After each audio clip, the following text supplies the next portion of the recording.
I'm about to propose to you a very simple solution that is very low in cost. We're going to have an interview in a moment with Dr. Raymond Knoll. This doctor, whose age will surprise you, and I will share what that is during the interview.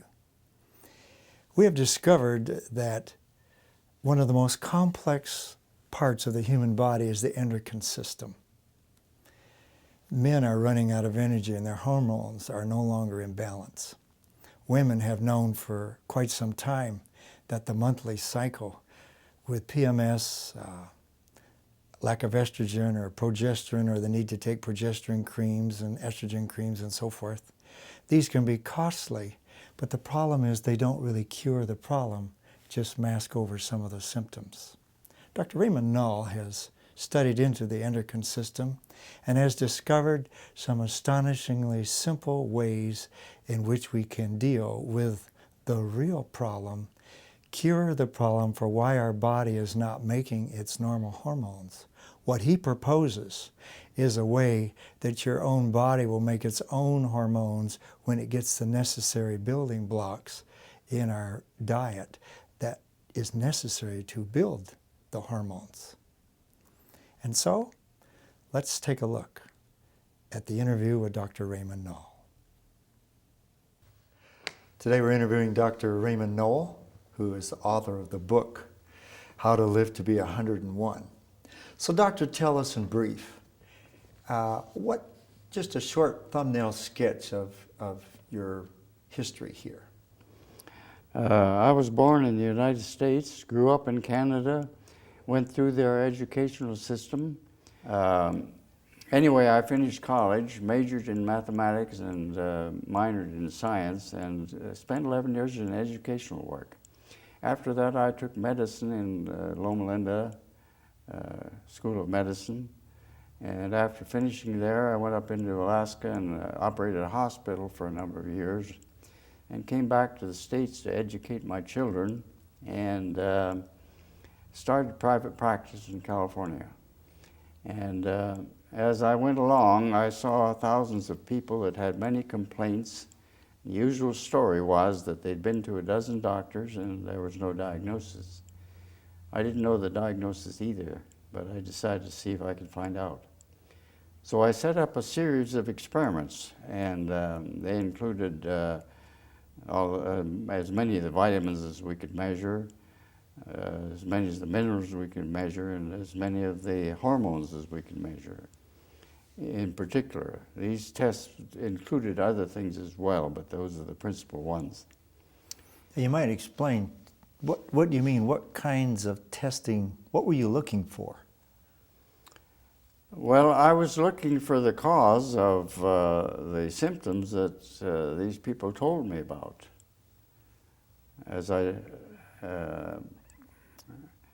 the doctors evidently that they'd been going to didn't know what was wrong with them, and I didn't either. And that was the purpose of these lab tests and experiments, was to try to find out the cause of all the symptoms that they were complaining of. And these symptoms that they were complaining of would be like what? These symptoms that we're going to give you now apply to both men and women. They are fatigue, nervousness, irritability, headaches, insomnia, depression, generalized pain, exhaustion, and other things. We also have many complaints that are due to diseases that we already know about. But many of these diseases at that time we didn't know the cause of. And so the main purpose of these laboratory tests and experiments was to find out the cause of these symptoms. Well, all of the symptoms that are so relevant with women before the period comes, those were the symptoms that we heard most. So you didn't know the answer, so you begin to set about that. How did you just go about that? Well, I simply set up what I wanted to be done, found the laboratory to do it, and when the patient came to me, I took the specimen that we needed and sent it into the laboratory, and we got the results. And so what were those results like? I'll just give you one example here of what we did for the women that came in. We measured, of course, the pituitary trophic hormone. We measured the thyroid center hormone. We measured the various estrogens. There are 3 estrogens that these women make, namely estrone, estriol, and estradiol. We measured the male hormone in the women. We measured the 17 keto steroids in these people, which are a measurement of the function of the adrenal cortex. The adrenal cortex makes about 50 different hormones now, we believe. And so you can see how it would influence the body. We also measured what the ovary was doing in regard to progesterone. A lack of progesterone in these women is the cause of all of the symptoms they have before the period. And then we measured the mineralocorticoids, the glucocorticoids, and the thyroid. The pituitary trophic hormone, oftentimes, in fact always, when the system is in trouble, is producing too much stimulation.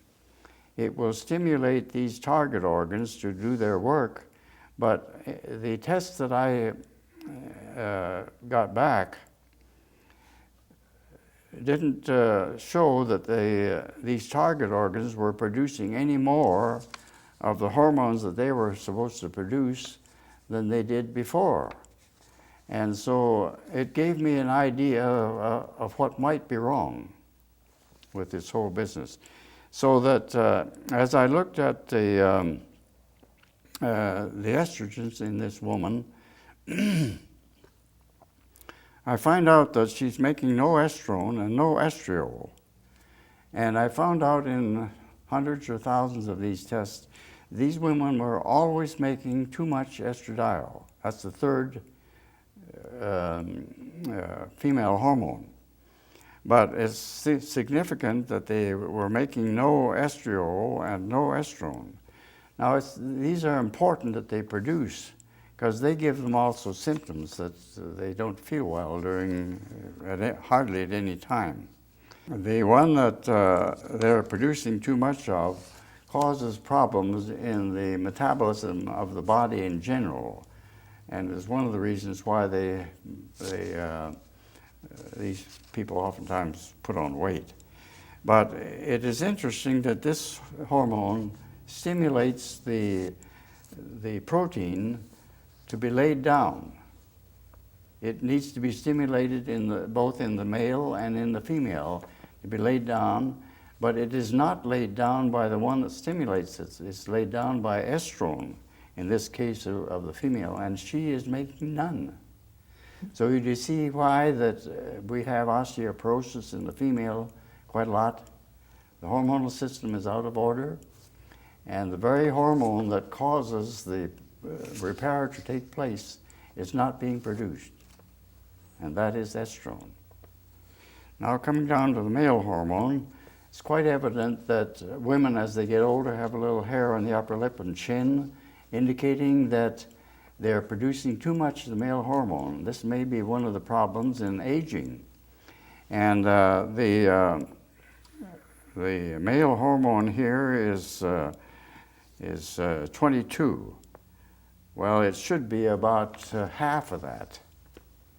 And so what's happening to her, she's taking the proteins out of the body and using them for energy and storing up the carbohydrates and fats.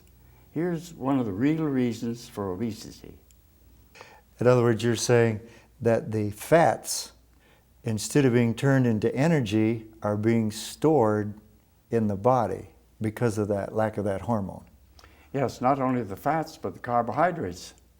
You see, since she's producing too much of the the male hormone, the body actually uses the proteins for energy instead of the fats and carbohydrates. That's the reason why she puts on the weight. But one of the things that the women don't produce is the progesterone. On this chart here is termed pregnaниол. And what is written down there, 5/10, is written there because they can't find any in her body. The progesterone is the cause of the PMS in these young women, and the PMS can be cured if the woman will be just caused to produce progesterone. Now, there are millions of people that are in trouble in this direction, millions of them. Thousands of hours lost each day because they can't work. Simple procedure could correct it. And of course, we've outlined that in the book. The mineral cords are also important because the hormone that the adrenal cortex makes causes these minerals to be utilized in the body, absorbed and utilized. And the glucocorticoids, which are next in line in this chart, they influence the blood sugar. So you see, we have a hormone, even a hormone here, that will influence how much blood sugar gets into the bloodstream and therefore into the cells. The thyroid, you pretty well know the answer there, is that it controls temperature in the body, it controls the way the cells work. And so these are the things that we have measured, besides the minerals, and besides the vitamins, and besides the fractionation in particular of the amino acids and the proteins. In your book, you mentioned one woman who was menopausal, and you weren't sure that you could help a person in menopause back there in the appendix. Would you mind just walking us through that just briefly?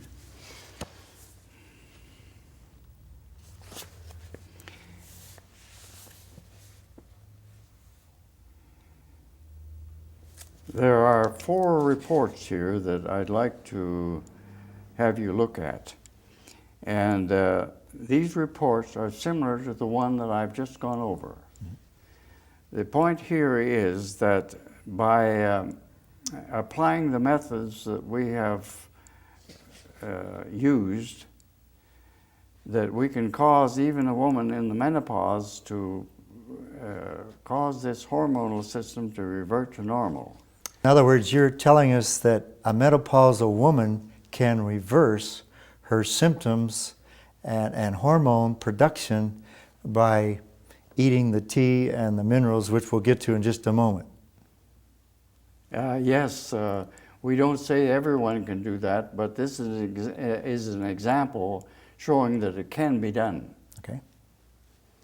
Now, if you want to look at this, it's termed Appendix 23, and it simply gives the same measurements of the same things as we just went over. Okay. And I just want to call your attention that we don't need to go over all these, I don't suppose, but maybe we should just mention a few little things there. If you notice here, of course, these hormones, the female hormones in particular, they are the same as the others. No estrone, no estriol. Male hormones high, no progesterone. And so the measurements there, and the same principle of the gonadotropic hormones is way high. It's probably about 3 to 4 times what it should be. So we're stimulating these target organs to try to get them to do their work, but they can't do it.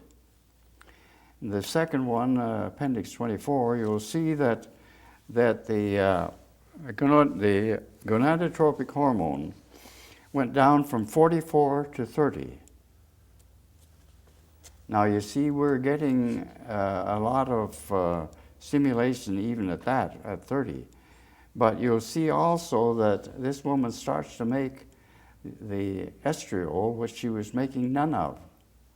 And even this is probably about 4 or 5 months have gone by, and she's been taking the things I've asked her to take. And we'll notice also that the male hormone has gone down. The ketosteroids have come up, and she actually is making more of the corticoids and doing a little bit better, or about the same with thyroid. Then the next one, you'll notice in Appendix 5 that the gonadotropic hormones have come down to 25. Now we're going to come even lower than that. But you see, the stimulation of the ovaries has gone down not quite half, and yet she is making all of the hormones now. She's making estrone, she's making estradiol, she's making estriol. And these are in relatively normal amounts. This is probably about a year after we started. The androgens have come down to 14.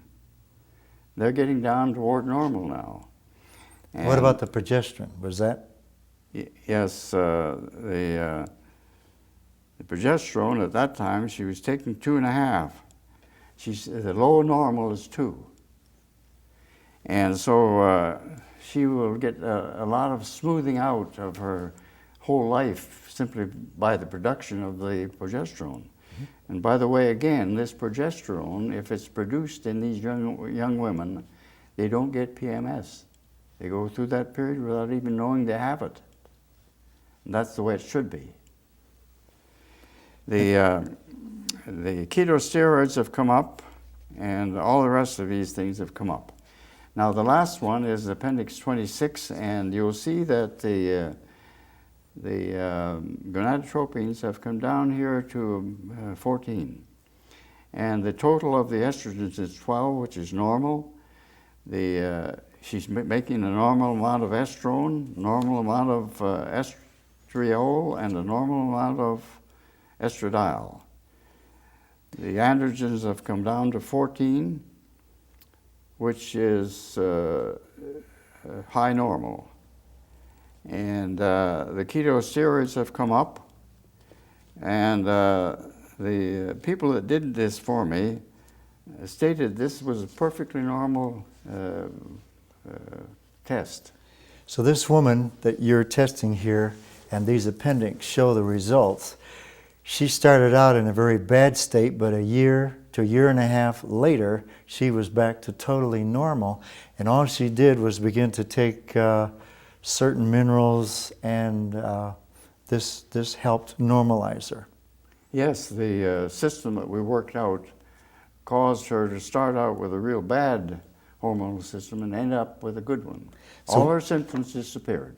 So we're going to talk about what this cure is a little bit later, but let's talk about hormones. What do they do for the body? Well, I think that the hormones largely control the body. It's after experimenting for 50 years, 40, 50 years, I came to that conclusion. I realized that to say they completely control the body wouldn't be right. We have other systems in the body that are important in that regard. But this hormonal system, if it's out of order, the body can't function properly. And so what I think is happening here is that we're getting down to the cause of the problems that these people had that we couldn't make a diagnosis on because we didn't have the information needed to do that. And so I believe that these hormones are very important. If they are not functioning properly, if they're not being produced in the reasonable amounts, near normal, the person can't have health. So you tested how many patients to come to this conclusion? Well, it was over a period of about 40 years, 45 years. I didn't keep track of them, so I can't tell you that. Okay. But it was enough to come to certain conclusions, and I just simply give examples in the book of ones to show that it is important and that we can normalize it. And finally, because I noticed that the pituitary was stimulating these target organs far beyond what was necessary, they still weren't doing their work, I came to a very simple conclusion. That was that the body wasn't getting the raw materials it needed to produce the finished products, namely the hormones. So then I set about to see if I could find out what these raw materials were. And when we found out what they were and gave them to the patients, that's what happened to this woman in the menopause when she got perfectly normal. So when you gave this woman the body it needed to make the hormones, the body made its own hormones? Yes, the body must make its own hormones, or it must be given these hormones. But you see, when we give the body the hormones, I decided back there 50 years ago that was a wrong principle. And that's been proven true since. You see, if you give the body the hormones, the body in effect says that it is producing them because it gets into the bloodstream. Message goes back to the pituitary and it says the body's producing these, lay off the stimulation. So the body actually lays off stimulation for hormones that are not even being produced. So in other words, what you're saying is that the perhaps millions of women who are taking progesterone cream or estrogen creams or so forth, or taking these hormones, that's really not going to work? When they take these hormones, either with a needle, in pills, or on the skin, it relieves the symptoms. And that's all it does. It doesn't solve the problem. You can see why. I've just explained to you why it doesn't solve the problem. So it may actually handicap the person in the long run if they keep doing that. Because it will say, in effect, to the organ that's producing the hormones, lay off, don't produce so much. And that's exactly what happens. So sometimes if they're given these hormones are given too long, in too large a dose, they can destroy the organ that's producing the hormone. So the latter end is worse than the first. It could be. So now what do we do, or what can the women do to begin to give their body the basic building blocks to build these hormones so they don't need to take the artificial? Well, I found out that one of the first things that I noticed in the laboratory work we did was the minerals. Now, the vitamins don't work well without the minerals. That's the reason why I know years ago people were advised if they were sick, just go and get the minerals. Pardon me, go and get the vitamins. And they'd take those vitamins till they're blue in the face, and it didn't seem to do any good. The reason for that is that these vitamins need the minerals in order to function properly. So minerals and vitamins work together, is that correct? They work together, yeah. So what is the solution? Where do we get our minerals? It bothered me for a long time that we couldn't get it in the food. I think the food is what we need, but if that food doesn't contain the elements that are necessary to normalize this hormonal system, we've got to do something else. And the only thing that I could come up with was supplementation. We've got to supplement it with something that the body can utilize. Someone over in Utah decided to see the way these minerals were set up in the plants. And they found out that they were the mineral was hooked on to a couple of amino acids. And this is what we call chelation. Now, there are various ways and forms they will tell you in the health food stores and other places that chelation means. But it simply means that the mineral has been hooked on to two of the amino acids. And I understand that This is the way they occur in the plant. So I cast about for several years to try to find out products that I thought the body would actually use. And most of the universities today know how to chelate these minerals. And so there are products on the market that you can buy in which all of the minerals are chelated. And if we know the minimum daily requirement, we know how much to give the person so as to at least have these minerals in the body in a form that it can take and it can actually utilize in parts of the production of these hormones. Now, there are a lot of other things that the body needs besides the minerals, but I think this is one of the main things that the body lacks, causing people to feel bad. In Appendix 9 in your book, you mentioned that minerals have a relationship to each other. Could you explain that a little bit? Yes.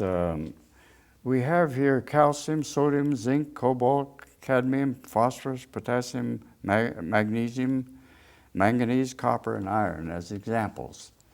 And if the person has all of these minerals in their body that the body requires, and you get too much of one of them in the body, it is an automatic mechanism that the Lord has set there to throw that mineral out of the body if there's too much of it.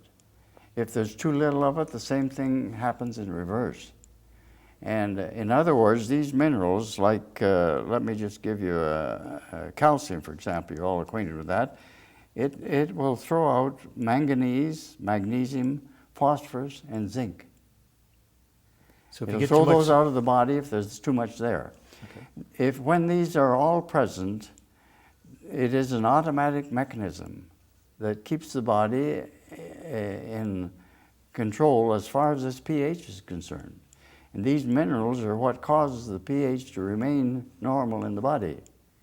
When we don't have them to produce this, then the pH gets out and we have to regulate it some other way. in other words, if I hear you correctly, if we have all these minerals in your body, it's impossible to overdose because one will cancel out the other so it stays in balance. Right. Absolutely right. It's an automatic mechanism providing the minerals are there that the body needs to function with. Now, that's my next question. How do we get all these minerals? Yeah, that's a hard question to answer. We can get a dozen of them that I consider the most important in capsule form. And I like this because the person is getting the minimum daily requirements of these. They get probably a little bit in the food, but we're not getting much anymore if we don't substitute. Besides the capsules, doctor, how else can we get these basic minerals that the body needs? I think one of the best ways, there's probably a lot of ways I don't know about, but I decided to put together a tea that contains most of these minerals. Doctor, in your book you talk about this super tea. Just what exactly is in this super tea and how does it affect the body? There are 4 herbs in this tea, and they're each one put there for a reason. The reason I started studying these herbs again is because I found a book that gave the chemical structure of these herbs. That made a little more sense to me. I'm trained well in chemistry. And so when I saw what was in them, I began to think, well, this would be an excellent way to get these elements or minerals or whatever you have into the body. And so I began to study again, and I found that these herbs were listed under various names, and one of them that they used was an adaptogen. And the adaptogens influence the body generally, and I thought this would be a good way to look. And so I started looking, and the first one I found is probably the best one I found. And it was called irish+moss. And the irish+moss lives in the sea, and of course it picks up all those minerals that have been washed from the land into the sea for years, and it incorporates many of those into the body of the plant. The irish+moss grows, of course, in the Atlantic and over in the Irish Sea area, and irish+moss contains more nutrients, compounds, and salts than any other known plant on earth. So I thought this is probably going to be a good way to start. It contains 15 out of 18 elements and nutrients the body needs most. It contains 24 nutrient salts of sodium, potassium, calcium, and magnesium.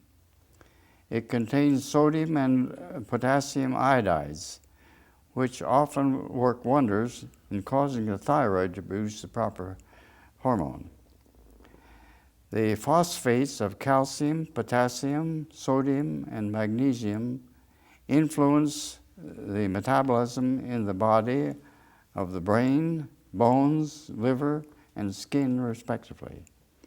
Irish+moss supplies 5/6 or 83% of the mineral requirements of the body. Now, we're not saying that it will produce the sum total, but it is producing and has within its body this number of minerals. The second thing that I decided to put into this tea was the elderberries. Of all of the herbs and used by man in the treatment of disease, there is probably none more touted, more versatile and more written about than the common elderberry. John Evelyn, an English writer, says, "An extract made of the berries greatly enhances longevity." Henry Box of Plymouth, England, who practiced for nearly 60 years, says for colds, influenza, fever, inflammation of the brain, lungs, stomach, bowels, or any part of the body, it is a certain cure. Again, we have a good supply of the nutrients that the body needs, and in the form a body can use in the elderberries. The third thing is peppermint, and I put that in there largely because it would influence the taste of the drink, and most people like the drink, and it tastes good to them. The next one is eleuthero. The common name of this is called ginseng. Irish+moss, elderberries, and eleuthero are all herbs known as adaptogens. These are substances which influence the body, how the body works generally. Extreme exhaustion, irritability, insomnia, general anxiety, extreme exhaustion are improved with eleuthero. Such diseases as diabetes, heart disease, hypertension, and others are also improved and sometimes cured. Studies that were done in Russia in about 1957, I think, found eleuthero to be useful in many of the physiological effects in the body, such as it protects against environmental pollutants and radiation. It also normalizes body temperature, regulates body sugar levels, important in diabetes. It protects the liver and enhances its ability to eliminate from the body drugs. Improves the body's ability to resist infection. Optimizes adrenal function. This is very important because I think that there are very few people today, through stress and other means, that are not in trouble with the adrenal cortex. Now, this adrenal cortex, That's the part that helps stimulate the hormone growth? No. The adrenal cortex is stimulated by the gonadotropic center hormone to produce the hormones. And I believe that it produces about 50 hormones a day. But what about fats? We hear so much about fats today. What are your thoughts on fats, doctor? Can I say just a word about the tea first? Yes. I wouldn't say that it will do all that needs to be done with the hormonal system. It's a good adjunct to the rest of the program. And it's done a lot of other things here too, because we get all these salts and the minerals and the elements that the body requires to function normally. Well, let's talk about fats. We hear a lot of talk today about fats, doctor. How do you see fats figuring into good health? The way that I considered it important to me and in the work that I did was because we found out that the unsaturated fats were the precursors of the hormones. And so they're almost a key to causing this system which we've worked out to work properly. In other words, and so it's rather important that you get the right one. So if I'm hearing you right, then the unsaturated fats, that's part of the program that make the hormones work? We think they're precursors of the hormones. Precursor means? They cause the hormones to be produced, and the hormones use them as raw material. The best fats that I know of to accomplish what we want to accomplish in the body in the production of these hormones, I have picked out 4. One of them is flaxseed oil. That flaxseed oil cleans up the vessels.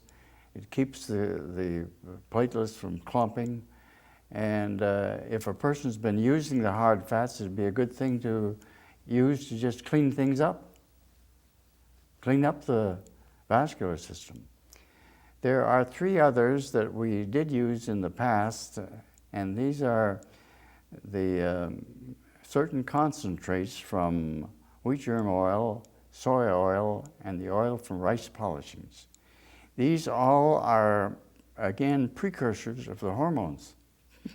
And if we have them and put them in the body, they allow the body to produce the hormones.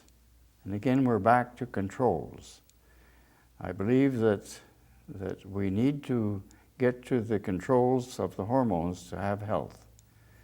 And so if we have something that will allow the body to produce the hormones, it's valuable.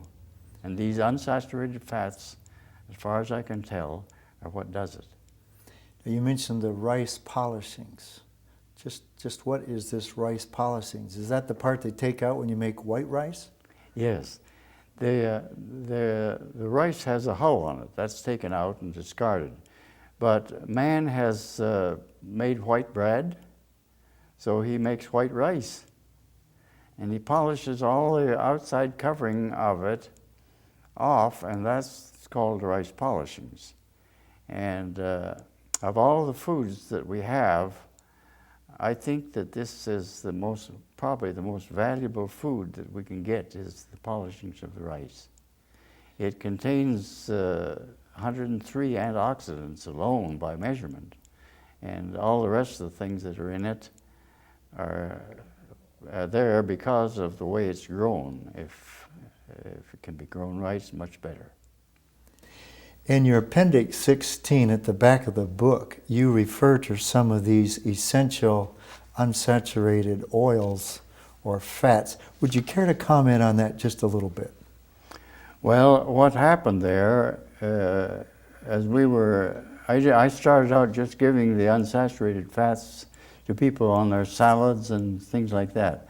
But eventually we found out that they had a little tendency, if you got too much of the fat, to put on weight.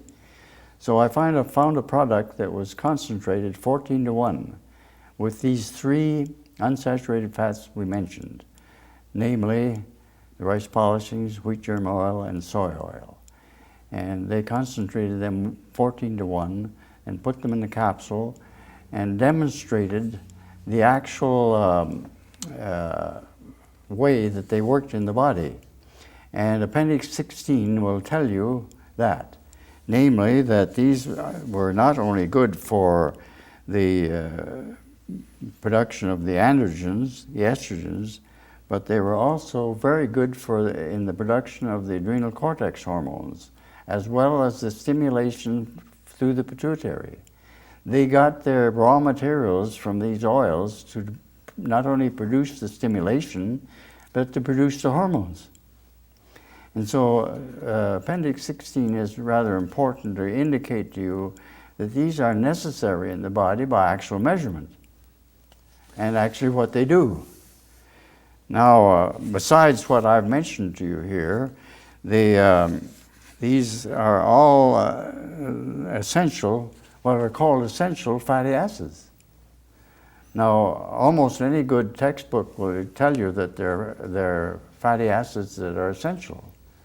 Where do the fatty acids come from? They come from the fats. And there are 22 supporting ketosteroids in those oils. That means they will stimulate the adrenal to do its work. They have all 5 tocopherols, 2 cephalines, 3 lecithins, and 4 unsaturated steroid products. This is just a summary of what they can do. And so I think that these unsaturated fats are necessary in the body if it is going to function properly. And my understanding is it can't function properly without them. Essential seems to suggest essential. Well, they're termed in various textbooks essential. Mm-hmm. Same as we have certain essential amino acids. And here in this appendix, you're saying that these come from a vegetable source, not an animal one.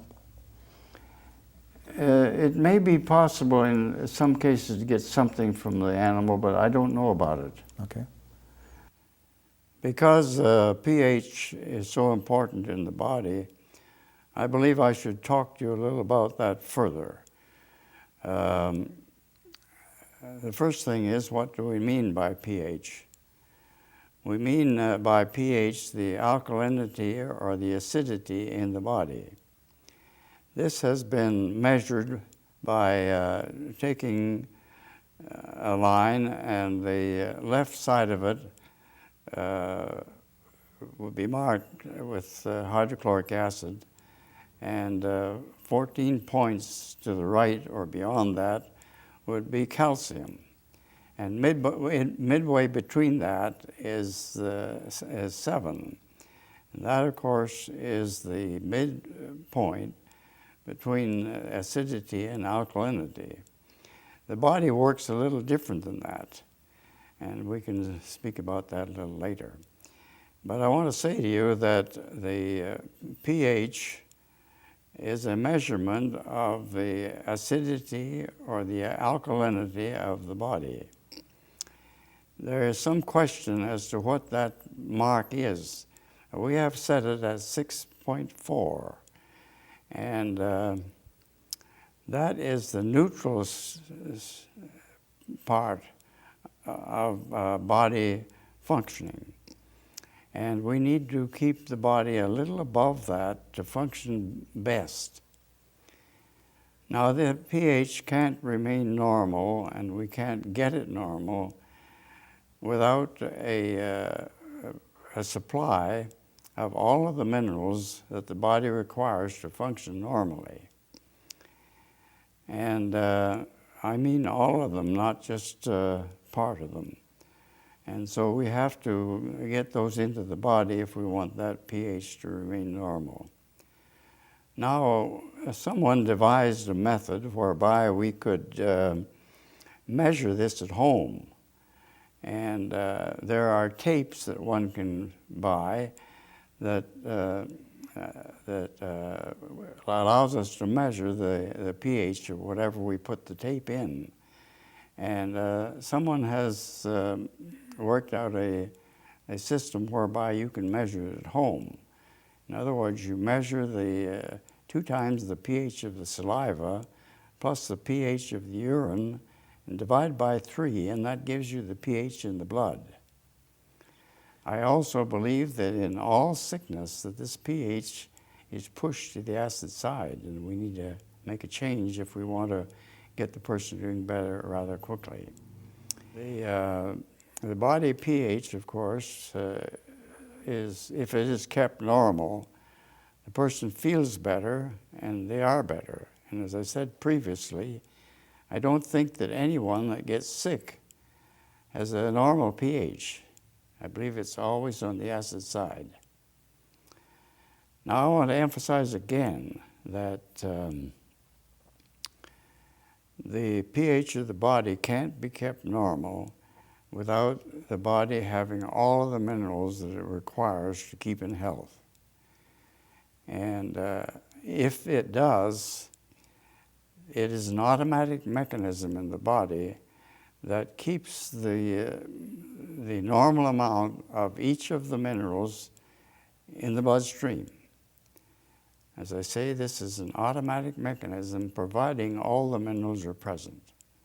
There is a pretty good summary of this in my book.